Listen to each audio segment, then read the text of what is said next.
Hello, my friends. Welcome. My name is Joe. This is the Joe Martino Show. Today, I want to talk to you about developing a skill that I think a lot of people have about half of it, or at least are aware of half of it, and that is the skill of acceptance and expectations. They have to work hand in hand in order for us to be healthy, in order for us to have relationships that are beneficial to all involved. Let's kick it off. This is the Joe Martino Show. You're listening to The Joe Martino Show, a podcast dealing with all things emotional, relational, and human nature. Joe is a licensed counselor in the state of Michigan, specializing in relationship therapy. He is also the author of the book, The Emotionally Secure Couple. All advice offered in this episode is offered for entertainment and educational purposes only. Enjoy the show.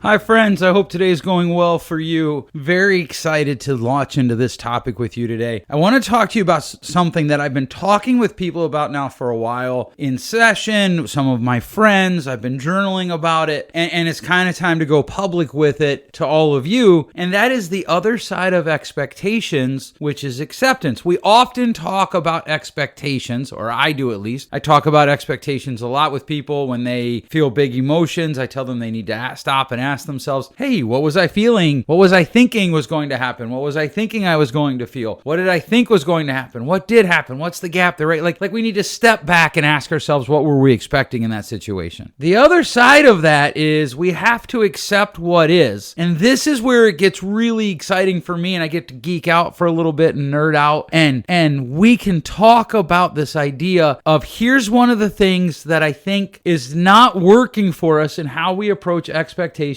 and acceptance in general in our society, and that is this truth that we tend to not think about which way do they run first. Which is kind of a weird way to say something, right? Like, what do you mean? Which way does expectations run, and which way does acceptance run? I'm glad you asked. I want you to think about it as an inward-outward thing, internal-external. Expectations run internally first and then external. This is one of the reasons that I think a lot of parents get caught up in situations that don't help them in any way at all because they're chasing outward expectations first. They want to put expectations on their children first. Or couples that are in trouble, I see this regularly, they come in and they excuse their own poor behavior because the other person didn't meet their expectations. And this is true at work. I do work consulting, which, by the way, if you're interested in something like that for your business, feel free to reach out.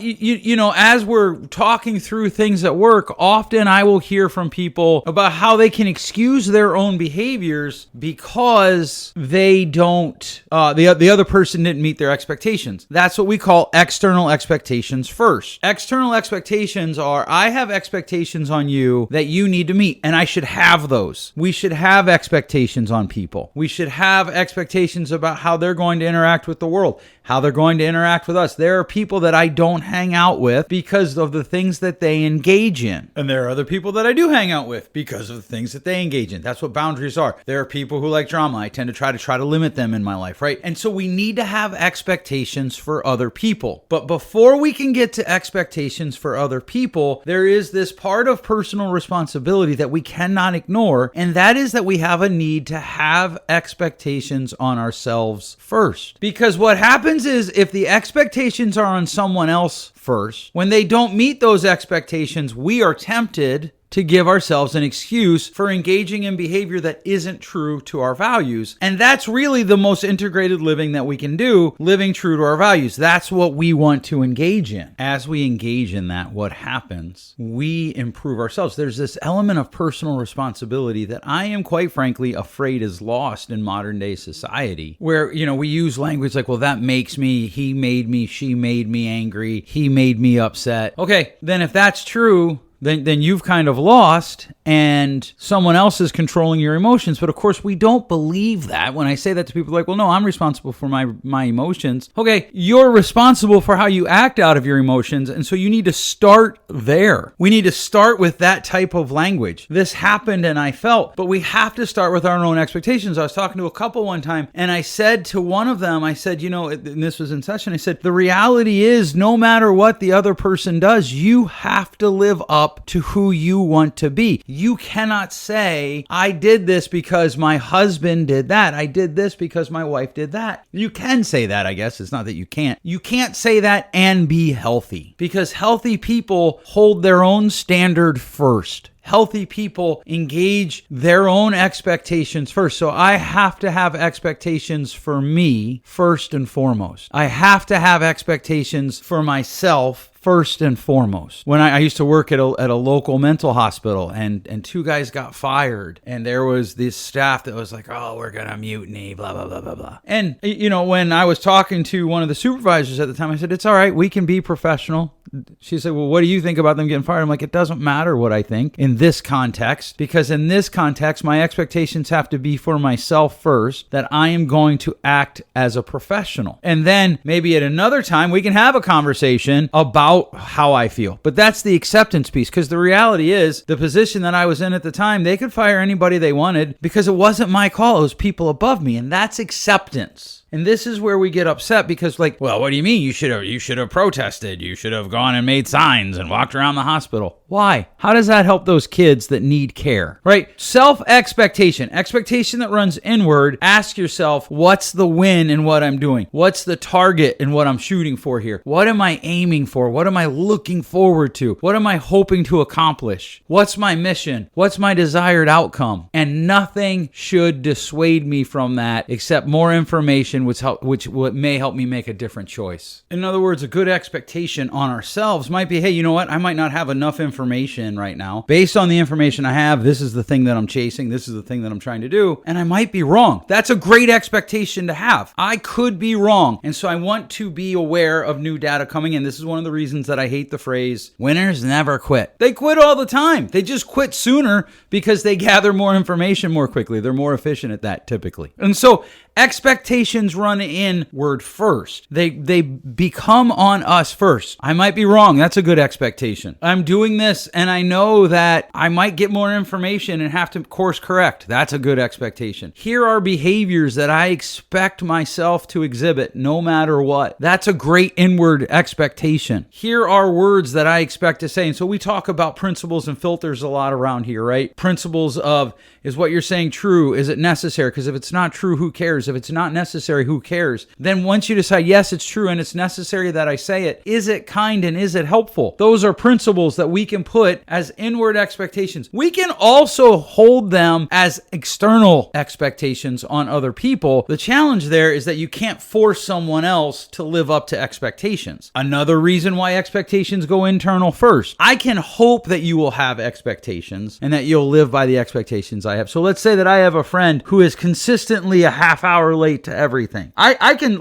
talk to him and be like, hey, the expectation is that you'd be here on time. And I might not even invite him to certain things because he doesn't do it, because I can't make him show up on time. That's acceptance. That's why acceptance runs external first and internal secondly. In other words, one of the things that we have to accept about life is there's very little of it that we control. It goes outward. It goes to the other person first. Think about this in terms of how we talked about the pandemic and the government responses to the pandemic just a few years ago. Most of the arguments that happened were because someone was trying to control someone else. You don't believe in masks? What, you want to kill grandma? Okay, that's a logical fallacy. Literally straight out of the book, Logical Fallacies 101, because it's an appeal to emotion and it paints a false either or. Oh, what? You believe in wearing masks? Oh, you're just a bootlicker, huh? How's the government's boot taste? Again, logical fallacy, emotional appeal makes a false assumption, conclusion, and then burns it down. That's a red herring, right? There's all these logical fallacies, and that's kind of what the conversation started becoming about. And I just can't talk to anybody else about masks. Okay, then that might be a you problem. It might be a them problem if they're the one walking away. But people would get all mad. They'd type up their response and then they delete it because they didn't want to have to hear anything from anybody else. Or they delete their account for a few days. I'm leaving Facebook. It's too toxic. Or you're toxic because you're trying to control what other people believe and say and do. And you're trying to run expectations externally rather than acceptance externally. And expectations internally might look a lot different there. As in, maybe you do engage the conversation. Literally, while I was prepping for this, I saw something on Facebook that I was like, whoa, I don't agree with that at all. and I scrolled on because I have expectations on myself at first, and I've accepted the fact that Facebook is a really poor medium to have real conversations. There are people that might walk in my office that I'm recording this in. There's a little couch in here and a table, and my son is usually on that couch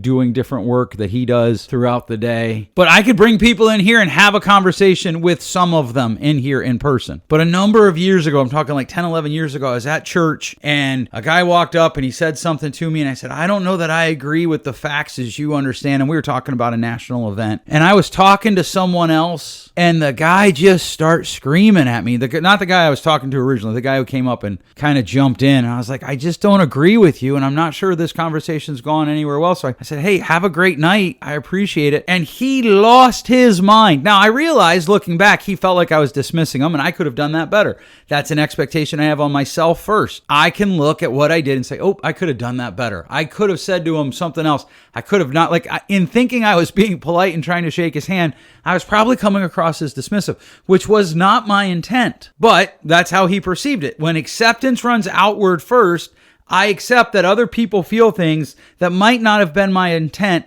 and my intent really doesn't mean much there if it's something I can fix. Now, if it's something that I believe is moral and they're offended by that, well, then that's probably a different conversation. But even in that, I tend to believe that hopefully people can do things that we think are immoral. And there's got to be some level of that, right? Speeding. I always laugh at pastors who get up and preach really hardcore messages about obeying them and then they speed. Like, that's kind of funny to me. Or teachers. I can always tell who the teachers are that run the strictest classroom because they're usually the most disruptive on professional development days. I can usually tell the teachers who are the most, what would be the word? The most, I'm trying to say this nicely, the most conceited about their knowledge pool because they get the most easily offended when someone disagrees with them on a knowledge issue. Like, how could that be? Now, the other thing that I have to run here as I run expectations inward first, outward second, acceptance outward first, and then inward second is I could be wrong. It might be because they have some sort of trauma that I don't know about, or they had a fight with their spouse that morning, or their dog died unexpectedly the day before, or their car broke down, or they have diabetes and their sugar's out of whack, so their emotions are a little bit sketchy. There's 1,000 reasons that something could be happening that I don't know about potentially. That's a brutal acceptance thing.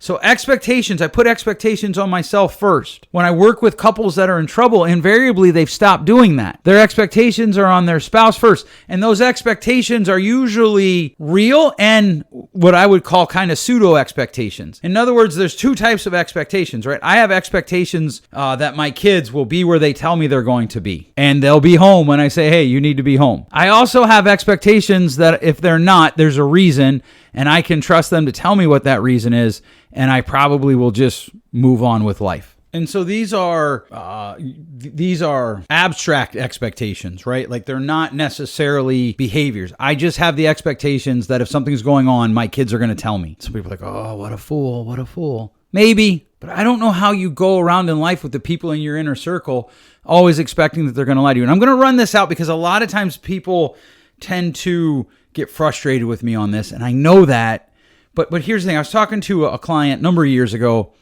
a 17-year-old boy who, I start most sessions the same way. How was your week? Is there anything you want to talk about? He said, I don't know if I want to talk about it. He said, but I'm grounded again. I said, oh, why? And we had talked about this a little bit before. He's like, well, Saturday I went out with my friends, and, my parents said to be home by 11, and I got home by like 11:05. So the next day they were like, you will be home at 7.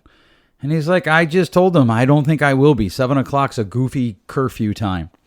And so I went out and I didn't come home till 10. And they're like, it's a school night. You're grounded for a week.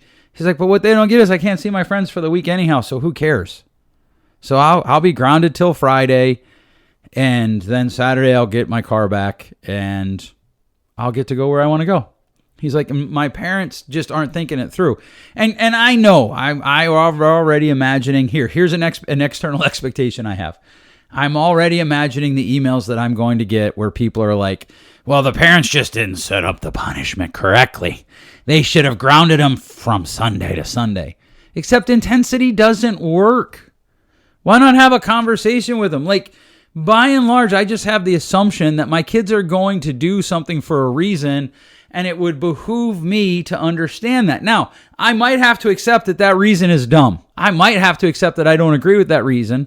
And there are times that I'm going to have to accept that I'm going to say, nope, I understand why you want to do that, but no, you can't do that. But I have an acceptance of the reality that intensity doesn't work. Or let's talk about sports for a minute. I ran into a guy at the gym, and he was talking about how his 3 kids, they're all over the place, and they have to involve his mother-in-law because one kid has a thing on the east side of the state, another kid has a thing on the west side of the state, and another kid has a thing up in the UP. For non-Michiganders, that's there's a lot of debate over what up north means. And I think that's what he said, not up in the UP, but they got something up north. And they're never together, and he was kind of like, it just sucks. Bro, you can accept that it just sucks. But literally, my expectation is you could also control it. If only there was someone to control your schedule. Well, yeah, but they might get a scholarship. They're not going to get a sports scholarship. Probably not. Like if I told you, hey, there's a really scary hole in the backyard and there is a 98% chance that you're not going to get any college money for it at all. But if you go back there and you do work and you start mining out the coal that's in the ground or whatever it is, because there's a 2% chance that you might get a scholarship. Your kid might get a scholarship. Would you do that? Internal expectations are about what am I trying to do and what are the possible outcomes of it. Acceptance is the outcomes that I thought I was going to get, I did get or I didn't get, because often we don't get the outcomes that we thought. I was talking to somebody one time and he put up something about how disappointment is expectations minus reality or minus performance or performance minus reality or expectations. And I said, no. Disappointment is reality that doesn't match our expectations or that matched our expectations, but it wasn't satisfying. And sometimes we have to accept that. So I have to have expectations on myself first, then I can have expectations on other people. It's not an either or, it is a both and. But then acceptance runs the other way because I can accept, my daughter doesn't want to talk to me right now. That's not true that I know of, but let's just say that it is. I can accept that she doesn't want to talk to me right now. And I can also accept what I'm feeling inside. And then I revert back to those expectations.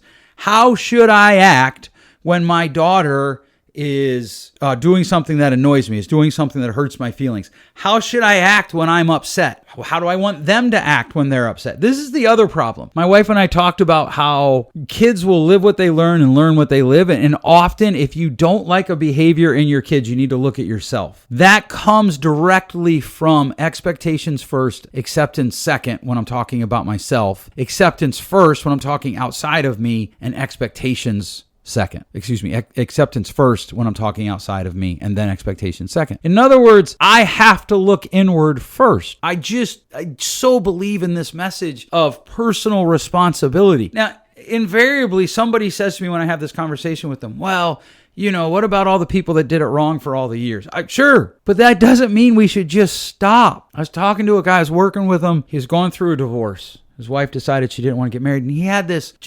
crazy, unrealistic view of what a good soul his wife was. And I kept saying to him, it's more nuanced than that. It's more nuanced than that. What's the payoff to you for pretending she's someone she isn't? And that kind of he startled, and he said, she says that to me all the time, that I don't love her. I love the story of who I've created of her. Okay, then you need to accept that there's a disconnect between what you think of her and how she views herself, how reality views her, and why is that? Now, again, there's a rub here because we want to see people as more than what they are in this moment. When I look at my wife, I love her exactly the way she is, and I hope that she continues to grow the way she has in the last 2 decades that I've known her. And I imagine that's the same for her towards me. And so as we look around us, one of the things that happens, here's what happens when we don't engage in acceptance first for us, expectations first for us and then for others, and then acceptance first for others and then second for us. We try to manipulate. And part of it is probably we don't like the word acceptance because we've tend to kind of twist it out where acceptance means I have to agree with what you're doing. No. You just have to accept that it's happening. I would never argue that you have to agree with something that you think is wrong, right? So even my client that I had that the teenager was talking about earlier, I don't want to say, well, your parents do get to tell you what to do. You do live in their house, drive their car, which he corrected me. He said, no, I drive my car. Right? But There is an acceptance of this is what's happening. And the more time and energy you spend railing against this is what's happening, rather than accepting it and then deciding, do I want to try to change it? Typically, the more mental and emotional distress you run into. Acceptance is accepting what's happening. So I go to an event and I don't like it. I need to accept that. I don't like it. A lot of times we spend all this time talking about, well, I should like it. I listen to people like, they repeatedly engage in book club, or they repeatedly engage. This is one that I hear a lot about as a counselor. It just blows my mind. They repeatedly go on girls' trips that they hate. My friend, you just need to accept that you're not that person. And it's okay. It's like when bullet journals became popular a couple years ago, and everybody was buying all of these things to color them and draw in them, and 7,542 colored pencils. And somebody created a meme. Just stop. That's not who you are. That's acceptance, right? If you went on a girls' trip and you hated it one time, okay, maybe that's an anomaly. If you've been on 3 and you hated all 3, stop going. But you can't stop going until you can accept that you don't like it. That's reality. I watch people date somebody and they fight for a relationship harder than married people do because they refuse to accept that it isn't healthy. It isn't working out. Break up. Break up. It's just break up. Stop dating. Or especially some of my older clients, they get to the place in life where they're evaluating life and they're sad and therefore angry because they use anger to cover up the sad that they don't have any friends in their lives, and they blame everyone else. All their expectations are outward first. And invariably, I'll say to them, you're the only common denominator. Maybe you're the problem. Maybe you're the one who needs to take a deep breath and change what you're doing. Or sometimes maybe you're not the one. Maybe it's the other people. And you have to take a deep breath and accept that what you've done right, and you can't control how other people respond. I see this a lot with parents, especially when their kids hit like 12, 13 to 16, 17, and the kid says something awful to them. And immediately what the kid said is true. But, well, we don't typically, right? We have an expectation, I hope, that we don't see the world quite as clearly as we would like to when we are highly distressed. And your 16-year-old just said something to you that they were in a state of being highly distressed, and you take it as gospel truth. That seems insane to me. Expectations on yourself first, others second. Acceptance on what's going on around you first, and then for yourself and how you're responding to it. That is a trick, a key, a skill that we have to develop in order to be emotionally healthy. All right, thanks so much for listening. We'll catch you next week. Thanks for listening. If you enjoyed today's show, please share with a friend, and hey, give us that rating in your podcast store. Until next time, change possible.